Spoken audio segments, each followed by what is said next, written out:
हम कहते हैं कि कश्मीर के मामले में जितने भी इस्लामिक कंट्रीज हैं वो हमारे साथ हैं, ऐसा ही हम कहते हैं।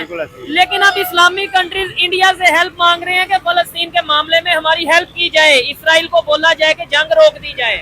ये तो इंडिया से हेल्प शर्म का मुकाम है हमारे लिए। अगर पाकिस्तान सिर्फ एक ऐलान कर दे कि अगर इसराइल ने एक बम भी फलस्तीन पे गिराया तो हम इसराइल को नेस्तो नबूद कर देंगे, एटम बम मार देंगे, तो कोई कुछ भी नहीं, पाकिस्तान कोई कुछ कर सकता है। उसकी वजह यह है कि ये बुज़दिल है, ये जितने भी कुफार हैं, ईसाई हैं, यहूदी हैं, बुज़दिल हैं। ये पाकिस्तान को क्यों ये हर दफा एड दे रहे हैं, पाकिस्तान को क्यों कर्जा दे रहे हैं, क्यों नहीं इसराइल पाकिस्तान से डरते हैं, इस वजह से सर ये डरते हैं तो दे रहे हैं ना।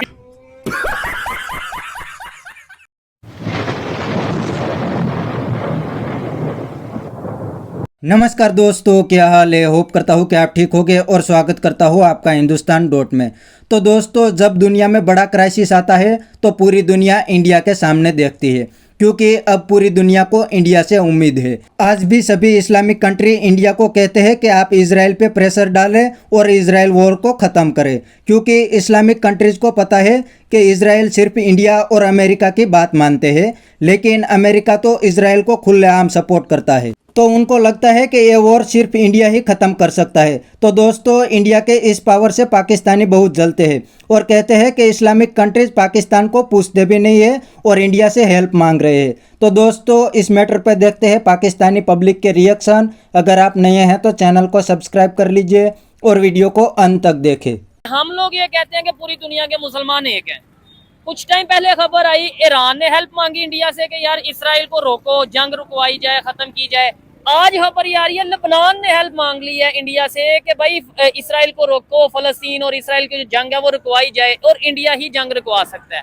सबसे पहले तो इस पे बताएं, फिर कश्मीर पे बात करेंगे कि हम कहते हैं कि भाई मुसलमान, पाकिस्तान एटॉमिक पावर, हेल्प वो इंडिया से मांग रहे हैं। सर गुजारिश ऐसे है कि हमारे मुसलमानों में एक तो फिरका वारियत बहुत ज्यादा है, ठीक तो है, जिसकी वजह से कोई बरेलवी है और कोई अहले हदीस है, कोई सुन्नी है, कोई शिया है। तो वो कहते हैं कि भी ये अहले तशियों का मामला है, कोई कहता है ये अहले सुन्नत का मामला है। आपके कहने का मतलब ये है कि ईरान का साथ पाकिस्तान इसलिए नहीं दे रहा कि ईरान शिया है, मतलब इसलिए नहीं साथ दिया जा रहा। बिल्कुल इसी तरह है कि वो पाकिस्तान अपने मफादात देख रहा है और ईरान का साथ नहीं दे रहा। हालांकि हम मुसलमानों को यूनिटी होनी चाहिए इत्तेहाद के साथ और काफरों के खिलाफ जो है ना उठ खड़े होना चाहिए और इसकी ना सिर्फ मजम्मत करनी चाहिए बल्कि अमली तौर पे भी इकदाम करने चाहिए। और अच्छा, यहाँ पे हम ये बात कहते हैं नॉन मुस्लिम के खिलाफ उठ खड़े होना चाहिए। इसकी बजाय हमें ये नहीं कहना चाहिए कि भाई जो भी इंसान गलत है, चाहे वो मुस्लिम है या नॉन मुस्लिम है, जो गलत है उसके खिलाफ खड़े होना चाहिए। ये जो कंसेप्ट है कि भाई काफरों को मार देंगे, आपको नहीं लगता इस सोच की वजह से ही हम आपस में खुद ही लड़ रहे हैं और खुद ही मार रहे हैं? सर ये आप दुरुस्त कह रहे हैं। असल में जुल्म करना और जुल्म सहना दोनों गुनाह है।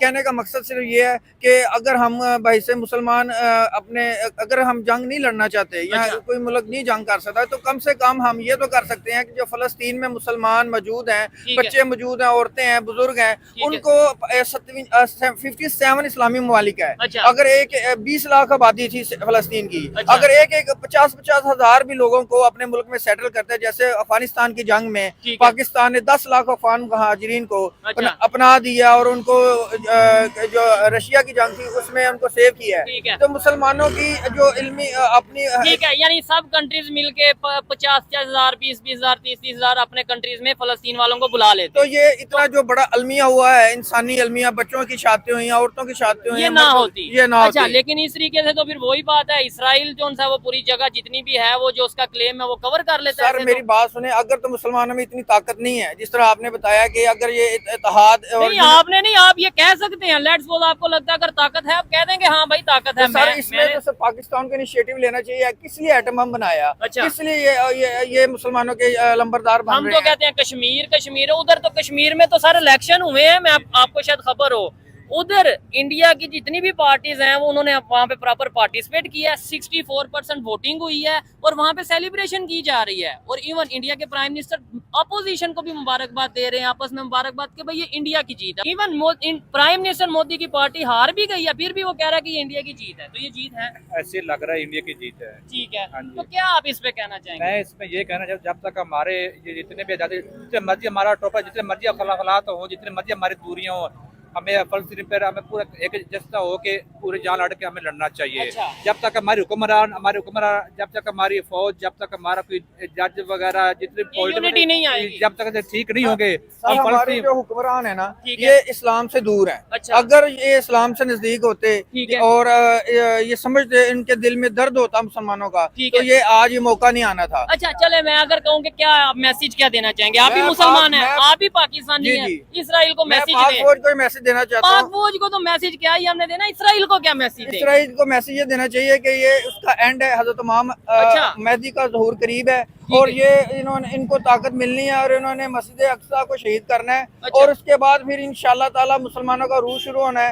अच्छा, और यानी पहले मस्जिद अक्सा शहीद होगी तभी हम वेट सर, करेंगे ये कि भाई उसके बाद अरब क़यामत की शुरू। निशानियों में हमारे नबी पाक सल्लल्लाहु अलैहि वसल्लम ने अच्छा, वाज़ेह गज़वा फरमा हिंद दी। की आप शायद बात कर रहे हैं। बिल्कुल, गज़वा हिंद की भी बात कर रहा हूँ और इमाम मेहदी के ज़हूर की भी बात कर रहा हूँ। और ये सारे जो जितने भी असरात नजर आ रहे हैं और जो दुनिया ठीक में है। वाक़या रूनुमा हो रहे हैं, अगर हम गज़वा हिंद की बात करते हैं, वो ग्रेटर इसराइल की बात करते हैं और उसमें पाकिस्तान भी आता है, तो इसका मतलब है कि वो पाकिस्तान की तरफ आ रहे हैं। मेरी बात सुने, इंशाल्लाह ताला ये वक्त दूर नहीं है अच्छा। जब हज़रत इमाम मेहदी का ज़हूर होना है और मुसलमानों ने फतह हासिल करनी है। पूरी दुनिया में इस्लाम का ज़हूर होना है। अच्छा। और इस्लाम का अरूज होना है। अच्छा, और इसका मतलब है हजरत इमाम मेहदी आएंगे तभी कुछ होगा, तब तक हम जो हैं वो बेरोजगारी, करप्शन, परेशानी, इस महंगाई, पेट्रोल की कीमतें, आटो की कीमतें, इसमें सर, ये मैंने सबसे पहले यही कहा था कि अगर हम इमाम हुसैन के पैगाम को समझ लेते, अच्छा। हम गलत हुक्मरानों को अपने पे सवार कर लेते हैं, उन्हें ठीक है। सपोर्ट कर देते हैं है। और उनको वोट देते हैं। अगर हम किसी नेक जमात को, किसी इस्लामी जमात को देखें,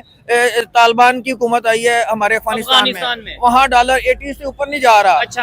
और अपना ईरान में मुसलमान इस्लामी हुकूमत है, अच्छा। चाहे अहले तशी है, ठीक है। लेकिन उन्होंने देखे इतनी प्रॉक्सी और एक सुपर पावर बन के उन्होंने ना सिर्फ अमेरिका को बल्कि इसराइल को जो है ना टफ टाइम दिया हुआ है। ठीक है। तो पाकिस्तान एटमी मुल्क हो के भी किसी को ना टफ टाइम दे रहा है, हत्ता कि इनसे कश्मीर नहीं आजाद हो रहा हमारी अफवाज से। अच्छा। हालत बिन वलीद की मिसाल दूंगा, 10,000 फोर्स से उन्होंने 50,000 का लाख का लश्कर और कैसरो कसरा रूम को उन्होंने शिकस्त दी है। अच्छा, हमारी फौज, नहीं आप कह रहे हैं कश्मीर आजाद। मैं यहाँ पे थोड़ा सा आपसे सवाल करना चाहूंगा। देखें, बड़े लोग खड़े हैं, वकील साहब की आवाज में इतना दम है कि लोग आपको सुनते हैं, सब पता चल रहा है वकील है, लेकिन ये अगर लॉजिक सिर्फ जज्बात के साथ होते हैं कि मतलब ऊंचा बोलने से लॉजिक बन सर जाता है। मेरी बात सुने, हम जहाज से दूर हो चुके हैं। जनरल ज़ियार ने ये देखें, जब उस वक्त की सुपर पावर जिसने रशिया पे हमला अफगानिस्तान पे हमला किया, तो पाकिस्तान ने महदूद वसाइल के साथ जनरल ज़िया की क़यादत में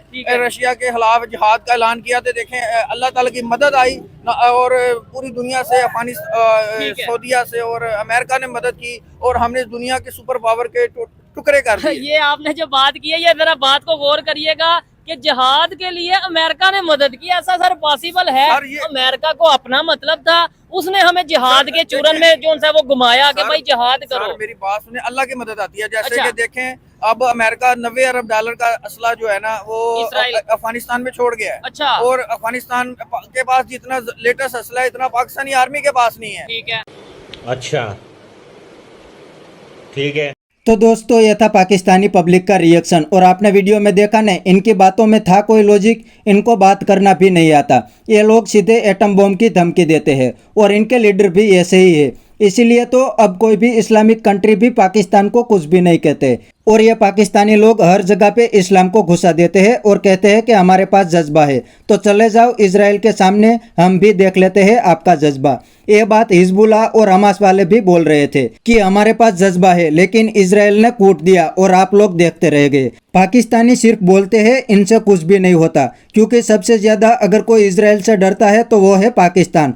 और इजराइल को भी पता है कि हमें पाकिस्तान की कोई ज़रूरत नहीं है, क्योंकि ये लोग तो पूरी दुनिया में कटोरा लेके घूम रहे हैं। और दूसरी साइड इस्लामिक कंट्री को पता है कि इजराइल सिर्फ इंडिया की बात मान सकता है, क्योंकि इंडिया और इजराइल के रिलेशन बहुत ही अच्छे हैं। और पाकिस्तानी लोगों की बातों में आपको कभी भी लॉजिक नहीं मिलेगा। तो बस दोस्तों, आज के वीडियो में इतना ही। ये था पाकिस्तानी पब्लिक का रिएक्शन। अगर आपको ये वीडियो पसंद आया है तो वीडियो को लाइक शेयर कर दीजिए और चैनल को सब्सक्राइब करना मत भूलिए। थैंक यू, मिलते हैं नेक्स्ट वीडियो में।